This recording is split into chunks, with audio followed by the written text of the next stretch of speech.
Olá, turma! Vamos falar agora um pouco sobre as características gerais dos seres vivos, né? O que define se um ser ele é considerado um ser vivo ou que não é considerado um ser vivo, né? Tem algumas características, né, que vai definir um organismo vivo, vai definir. Por exemplo, o vírus não é considerado um ser vivo. Vocês vão entender o porquê no final dessa definição que eu vou passar para vocês.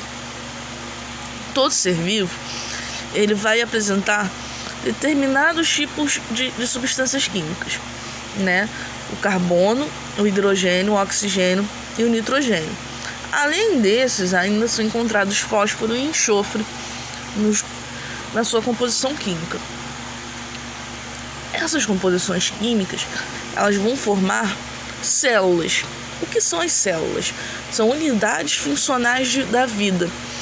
Existem seres que são unicelulares, isso quer dizer que eles têm apenas uma célula, ou multicelulares ou pluricelulares, é a mesma coisa, né? Que tem múltiplas células, múltiplas, né? Muitas células. Nós, humanos, somos pluricelulares ou multicelulares, é a mesma coisa, tá?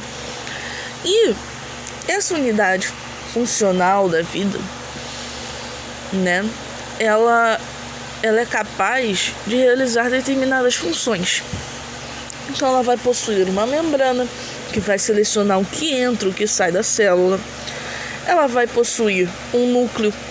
Se for eucarionte, os seres eucariontes possuem núcleo. Lembra de eu possuo carioteca. Carioteca é o nome da membrana do núcleo, né? Eucarionte, eu tenho núcleo. E os procariontes são os mais primitivos, que não possuem núcleo, como as bactérias. Tá? Então, as organelas são como se fossem pequenos órgãos dentro da célula. Tá? Dentro da célula. E esses pequenos órgãos, eles vão gerar, cada um, uma determinada função, uma determinada função dentro da célula, né? Isso vocês vão aprender lá na frente, o que cada organela faz.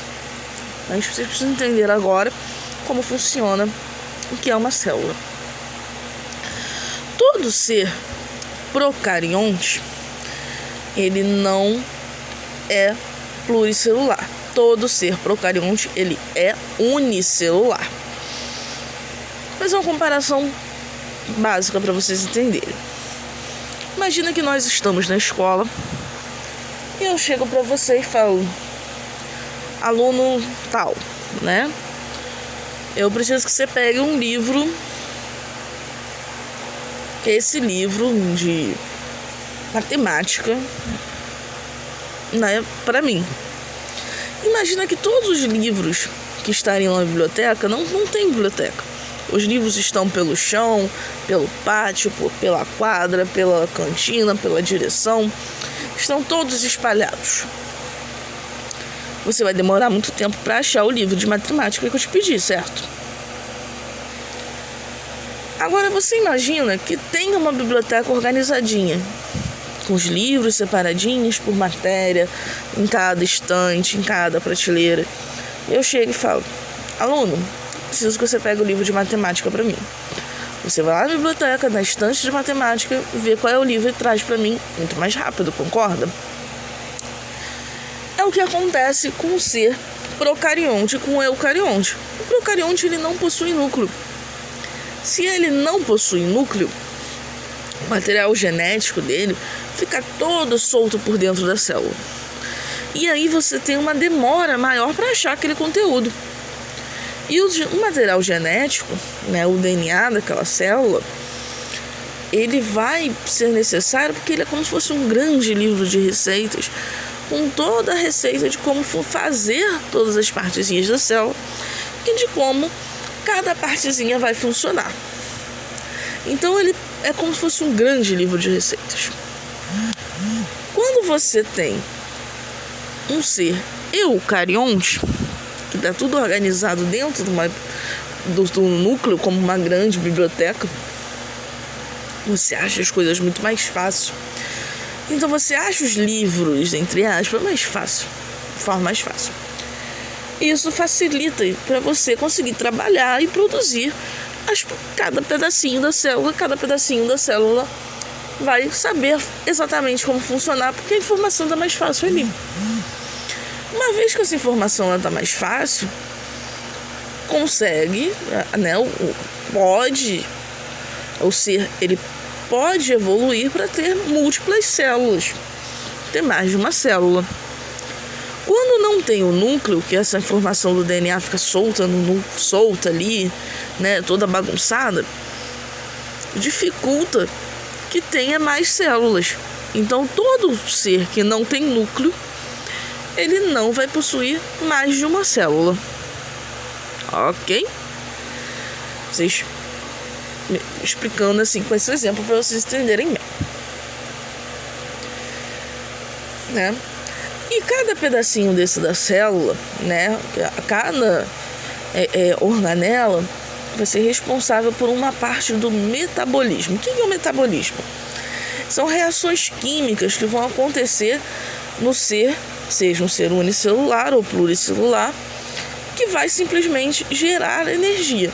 Vai pegar um alimento, vai transformar em energia para que esse corpo funcione. Tá? Então, metabolismo são as reações relacionadas à síntese ou construção de moléculas, né? Gerar energia ou construir mesmo, né? Digamos, entre aspas, reformar a célula ali, né? Sendo esses processos chamados de anabolismo. E ainda existe o catabolismo, né? Que é de quando o catabolismo ele destrói partículas para liberar. Ele pega partículas grandes e quebra em partículas pequenas. Tá? Só que para o metabolismo acontecer, é necessário o quê? Nutrição. É necessário que tenha alimento. Beleza? E nós podemos chamar, né? Existem dois tipos de alimentação. Os seres autotróficos e heterotróficos. Ah, meu Deus, o que é isso? Autotrófico é o que produz seu próprio alimento, tá? Como as plantas transformam a luz solar, né?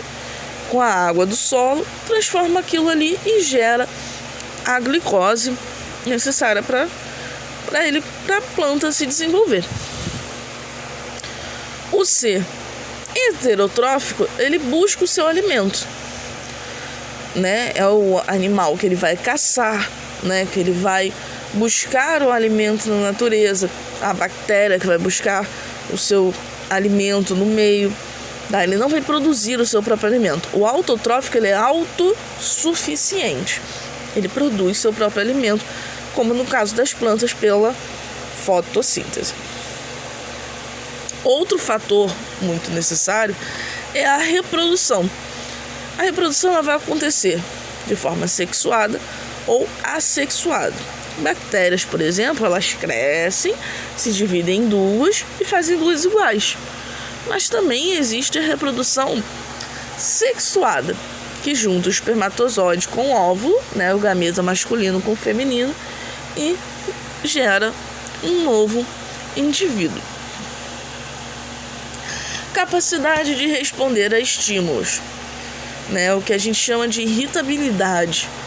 Se você bota a mão no lugar que está quente e só você queima a mão, você puxa a mão automaticamente, você não pensa, você só tira a mão porque está doendo. É você responder a estímulo.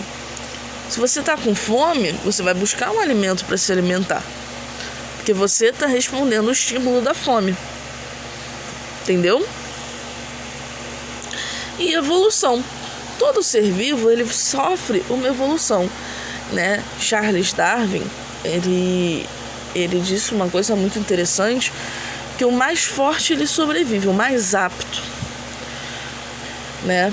Por que a gente tem girafas de pescoços enormes? Porque elas esticaram muito a cabeça para tentar pegar folha das plantas, né, na copa das árvores? Não, porque as que tinham um pescoço maior conseguiam comer as folhas do topo das árvores, da copa das árvores, e os que não tinham não estavam conseguindo se alimentar porque estava na era do gelo ali e estava muito gelo no chão e não tinha planta nenhuma para se alimentar. Então, com o pescoço maior, se reproduziu com uma de pescoço maior, que sobreviveu, e aí assim foi até ficar com o pescoço do tamanho que nós conhecemos hoje. Então, o mais apto sobrevive àquele meio. Tá? Um exemplo, como os das girafas. Outra coisa, né? A gente entender aqui são os níveis, né? Vou até dar o zoom aqui. Níveis da vida. Átomos são pequenas substâncias, menor partícula de matéria que nós temos, que vão se encontrar, formar organelas, formar moléculas, que vão formar as organelas, né? Que são partes integrantes da célula. A célula é a menor unidade viva. Você pegar uma organela e deixar ela solta, ela não faz nada. Ela depende das outras organelas. Que várias células juntas formam tecidos, né, que vão ter funções específicas. A gente vai pegando isso mais a fundo, mais à frente. E esses tecidos vão formar órgãos próprios, né, com aquele tecido, que vão formar sistemas, como sistema ósseo, sistema digestivo, sistema respiratório, né? E todos esses sistemas formam os organismos, né, que é o indivíduo em si.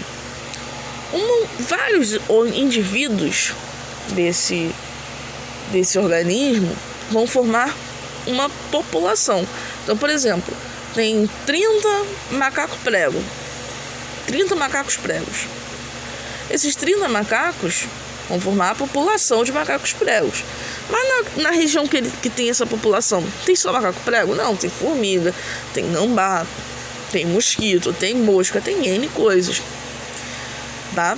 E esse conjunto de populações forma as comunidades, que o conjunto de comunidades forma os ecossistemas, e todos os ecossistemas do planeta vão formar a biosfera, né? A esfera viva da natureza. Tudo isso que eu disse para vocês tá no finalzinho aqui num mapa mental, né? Para vocês depois lerem aqui. Por que então, depois disso tudo, voltando àquela questão no início, por que vírus não é considerado ser vivo? Porque ele depende de um hospedeiro para se reproduzir, ele não tem metabolismo, ele não precisa se alimentar, ele não precisa respirar. Ok? E ele não tem organela nenhuma, nem célula. É uma cápsulazinha, um envelopezinho de proteína com DNA ou RNA dentro, material genético dentro. Então ele não é considerado um ser vivo. Tá bom? É isso. Material na plataforma.